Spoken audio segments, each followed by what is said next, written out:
بسم اللہ الرحمن الرحیم۔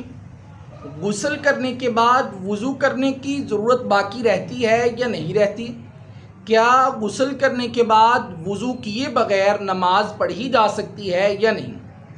ہمارے ہاں عوام الناس میں یہ مسئلہ بہت ہی زیادہ زیر بحث ہوتا ہے، اور مزے کی بات یہ ہے کہ عوام الناس میں سے بہت سارے ایسے افراد ہوتے ہیں جن بیچاروں کو اس مسئلہ کی حقیقت کا نہیں پتہ، لیکن اس کے باوجود بھی وہ اس مسئلہ پر اپنے تبصرے پیش کر رہے ہوتے ہیں، اپنی رائے کا اظہار کر رہے ہوتے ہیں۔ تو اس لیے میری آپ تمامی احباب سے بڑے ہی ادب کے ساتھ گزارش ہے کہ آج کی اس ویڈیو کو لاسٹ تک لازمی سماعت فرمائیے گا۔ سامعین دی وقار، عقلی طور پر بھی اگر دیکھا جائے تو غسل کرنے کے بعد وضو کرنے کی حاجت باقی نہیں رہتی، چونکہ جو شخص سنت کے مطابق غسل کر رہا ہے تو سنت طریقہ کیا ہے کہ استنجا کرے، اپنے جسم پر جس حصے پر نجاست لگی ہے اس نجاست کو زائل کرے، اور اس کے بعد جس طرح نماز کے لیے وضو کیا جاتا ہے اسی طرح وضو کرے۔ اور جس بندے نے غسل کرنے سے پہلے اور استنجا اور نجاست کو زائل کرنے کے بعد وضو کر لیا ہے تو اب اس کو کیوں کر کے غسل کرنے کے بعد وضو کی ضرورت باقی رہے گی؟ اور اگر بالفرض والمحال اس نے سنت کے مطابق غسل نہیں کیا،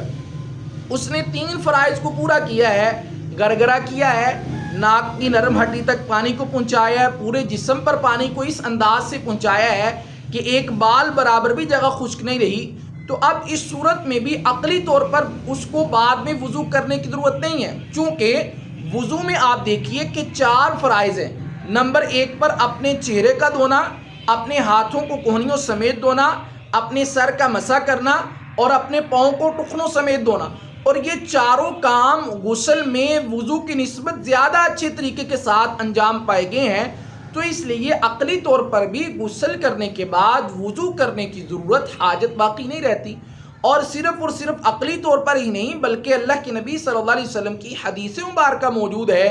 میری اور آپ کی بلکہ ساری امت کی ماں ام المومنین سیدہ عائشہ صدیقہ سلام اللہ علیہ رابعہ ہیں، وہ فرماتی ہیں کہ رسول اللہ صلی اللہ علیہ وسلم غسل فرماتے، لیکن غسل فرمانے کے بعد وضو نہیں فرماتے، بغیر وضو کیے آپ صلی اللہ علیہ وسلم نماز پڑھ لیا کرتے تھے۔ تو اس لیے جو شخص غسل کر لیتا ہے، غسل کرنے کے بعد اس کو وضو کی ضرورت نہیں ہے، وضو کیے بغیر بھی وہ نماز پڑھ سکتا ہے جب تک کہ اس کو کوئی حدث لاحق نہ ہو جائے، یعنی کہ وہ اس کو کام پیش نہ آ جائے جس کی وجہ سے وضو ہی ٹوٹ جاتا ہے۔ مثال کے طور پر اس نے غسل کیا، غسل کرنے کے بعد وہ کپڑے شپڑے پہن کر باہر آیا اور اس کی ہوا خارج ہو گئی، اب تو چونکہ حدث لاحق ہو گئی ہے، اب اس کا وضو ٹوٹ گیا ہے، تو اب اس کو وضو کی ضرورت باقی ہے۔ لیکن اگر کوئی حدث لاحق نہیں ہوتی تو اب اس صورت میں اس کو وضو کرنے کی ضرورت نہیں ہے، بغیر وضو کیے بھی اپنی تمام عبادات جس کے لیے وضو کا ہونا شرط ہے ان تمام عبادات کو